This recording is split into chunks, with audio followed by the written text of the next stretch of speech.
Umalmang ilang kongresista sa muling pagdulog ni Vice President Sara Duterte sa Korte Suprema para harangin ang pagpapa-impeach sa kanya.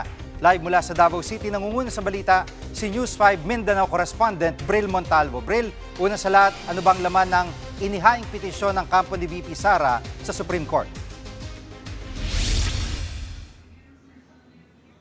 Jiggy, hiniling ng kampo ni Vice President Sara Duterte sa Korte Suprema ipahinto ang impeachment proceedings laban sa bise.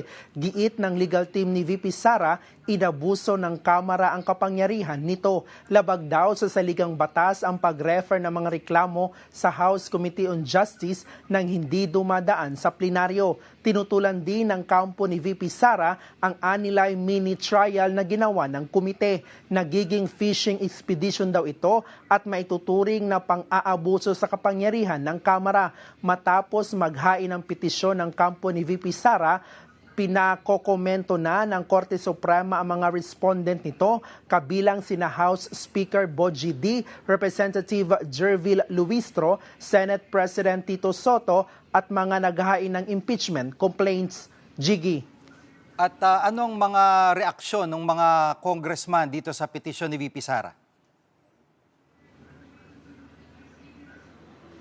Jiggy, para kay House Justice Committee Member Terry Ridon, mali ang interpretasyon ng kampo ng bise sa konstitusyon. Malinaw raw na panlilin lang ang ginawa ng kampo ng bise. Hindi raw totoo na hindi ang plenaryo ang nag-refer ng mga reklamo laban sa bise sa House Justice Committee.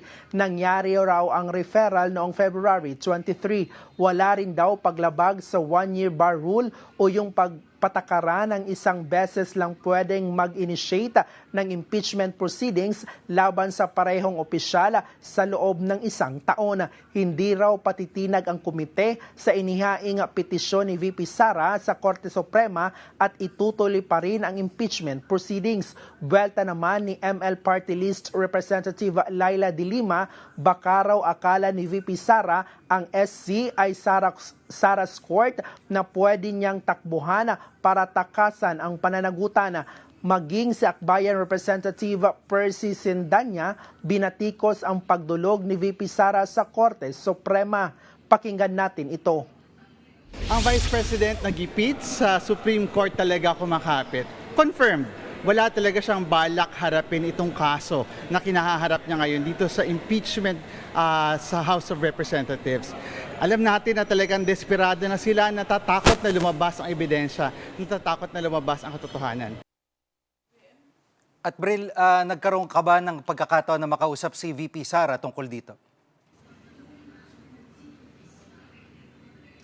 Jiggy, hindi na nagpaunlak ng panayam sa media si VP Sara, pero nauna nang nilinaw ng defense team ng bise na hindi umiiwas sa proseso ang kanilang kliyente.